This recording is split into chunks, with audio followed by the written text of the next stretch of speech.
ایک بزرگ فرماتے ہیں میں نے غور کیا کہ شیطان کے دروازے کیا ہیں جن کے ذریعے وہ انسان کو بہکا لیتا ہے، انسان کو دھوکہ دیتا ہے۔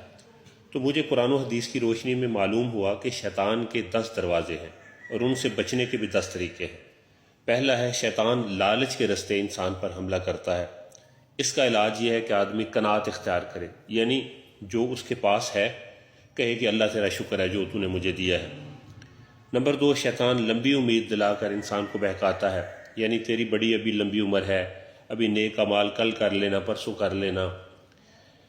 اس کا علاج یہ ہے کہ آدمی موت کو ہر وقت اپنے سامنے رکھے کہ موت کسی وقت بھی آ جانی ہے۔ نمبر 3، شیطان راحت و آرام اور دنیاوی نعمتوں میں غرق ہو جانے کے راستے حملہ کرتا ہے۔ اس کا علاج یہ ہے کہ آدمی نعمت چھن جانے اور ان نعمتوں کے حساب کی فکر کرے، یعنی جو اس کے پاس نعمتیں ہیں وہ کسی ٹائم بھی اللہ تعالیٰ اس سے لے سکتا ہے، تو جب وہ یہ فکر کرے گا تو اس سوچ سے بچ جائے گا۔ نمبر 4، شیطان خود پسندی یعنی خود پر اترانے کے راستے حملہ کرتا ہے۔ اس کا علاج یہ ہے کہ آدمی اللہ پاک کے احسانات کو یاد رکھے اور برے انجام سے ڈرتا رہے۔ نمبر 5، مسلمان بھائیوں کو حقیر اور کمتر سمجھنے کے راستے شیطان حملہ کرتا ہے، یعنی وہ کہتا ہے دوسرے لوگ تیرے سے کمتر ہیں، وہ برے ہیں، تو بہت اچھا ہے۔ اس کا علاج یہ ہے کہ آدمی اپنے مسلمان بھائیوں کی عزت کرتا رہے۔ نمبر 6، شیطان حسد کے ذریعے انسان کو بہکاتا ہے، یعنی کہ اس کے پاس یہ چیز ہے میرے پاس کیوں نہیں ہے۔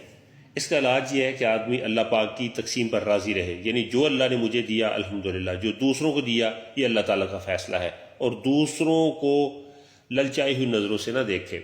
نمبر 7، شیطان ریاکاری کے ذریعے حملہ کرتا ہے، یعنی اگر کوئی نیکی کرتا ہے تو وہ دکھاوے کے لیے کرتا ہے، تو دوسروں کو دکھائے بلے بلے واہ واہ کے لیے۔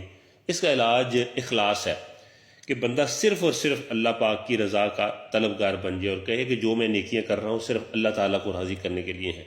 نمبر 8، شیطان کنجوسی کے ذریعے بہکاتا ہے۔ اس کا علاج یہ ہے کہ آدمی اخروی نعمتوں کو یاد رکھے اور دنیا کا مال رب کی راہ میں لٹاتا رہے، خرچ کرتا رہے۔ نمبر 9، شیطان تکبر کے راستے حملہ کرتا ہے۔ اس کا علاج یہ ہے کہ انسان تواضع اور عاجزی اختیار کرے۔ نمبر 10، شیطان لالچ یعنی لوگوں کے پاس موجود نعمتوں کو للچائی نظروں سے دیکھنے کے ذریعے سے بہکاتا ہے۔ اس کا علاج یہ ہے کہ بندہ صرف اللہ تعالیٰ کی عطاؤں پر نظر رکھے، لوگوں کے پاس موجود چیزوں سے مایوس ہو جائے۔ اس کے علاوہ شیطان سے بچنے کے چند مزید طریقے بھی ہیں۔ نمبر 1، ان میں سے ایک طریقہ اللہ تعالیٰ کا کثرت سے ذکر کرنا ہے۔ حضرت عمر بن عبدالعزیز رحمۃ اللہ علیہ سے مروی ہے کہ کسی نے اللہ پاک سے سوال کیا، مجھے انسانی دل کے اندر شیطان کی جگہ دکھا دے۔ خواب میں اس نے شیشے کی طرح صاف شفاف ایک انسانی جسم دیکھا جو اندر باہر سے ایک جیسا نظر آ رہا تھا۔ شیطان کو دیکھا وہ اس انسان کے بائیں کندھے اور کان کے درمیان مینڈک کی صورت میں بیٹھا ہوا تھا اور اپنی لمبی سونڈ سے اس کے دل کے اندر وسوسے ڈال رہا تھا۔ جب وہ انسان اللہ کا ذکر کرتا تو وہ فوراً پیچھے ہٹ جاتا۔ حضرت ابن مسعود رضی اللہ تعالیٰ عنہ کا قول ہے، مومن کا شیطان کمزور ہوتا ہے۔ حضرت قیس بن حجاج رحمۃ اللہ علیہ کا قول ہے کہ مجھ سے میرے شیطان نے کہا، جب میں تیرے اندر داخل ہوا تو اونٹ کی طرح تھا اور اب میں چڑیا کی طرح ہوں۔ میں نے کہا وہ کیوں؟ شیطان نے کہا تو نے مجھے ذکر خدا سے کمزور کر دیا ہے۔ دوسرا ہے کہ اپنی زبان جو ہے اس کا صحیح استعمال۔ خاموشی جو ہے وہ ایک بہت بڑا توڑ ہے جس سے آپ شیطان سے بچ سکتے ہیں۔ حضرت ابو سعید خدری رضی اللہ تعالیٰ عنہ فرماتے ہیں کہ ایک مرتبہ ایک شخص بارگاہ رسالت میں حاضر ہوا اور عرض کی، یا رسول اللہ صلی اللہ علیہ وآلہ وسلم مجھے نصیحت فرمائیے۔ آپ صلی اللہ علیہ وآلہ وسلم نے اس سے چند نصیحتیں فرمانے کے بعد آپ نے فرمایا، یعنی اپنی زبان پر قابو رکھو، کیونکہ یہی یعنی جو زبان ہے وہ چیز ہے جس کے ذریعے تم شیطان پر غلبہ حاصل کر لو گے۔ علماء فرماتے ہیں خاموشی وہ نعمت ہے جس کے ذریعے انسان شیطان پر غلبہ پا لیتا ہے، لہٰذا ہر مسلمان کو چاہیے کہ وہ اپنی زبان کی حفاظت کرے۔ خاموشی سے بولنا بہتر ہے، لیکن اگر بری بات کرنی ہے تو اس سے خاموشی بہتر ہے۔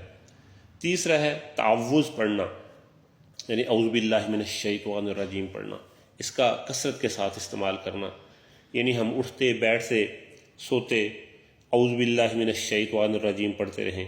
اس کی برکت سے بھی انشاءاللہ تعالی ہم شیطانی چالوں سے بچ جائیں گے۔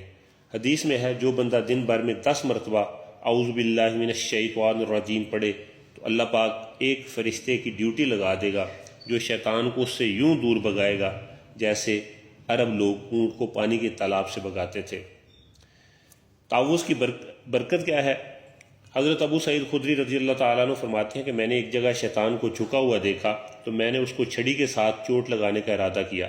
شیطان نے مجھ سے کہا کہ اے ابو سعید، کیا آپ کو معلوم نہیں کہ مجھے چھڑی اور دنیاوی اسلحے کا کوئی خوف نہیں؟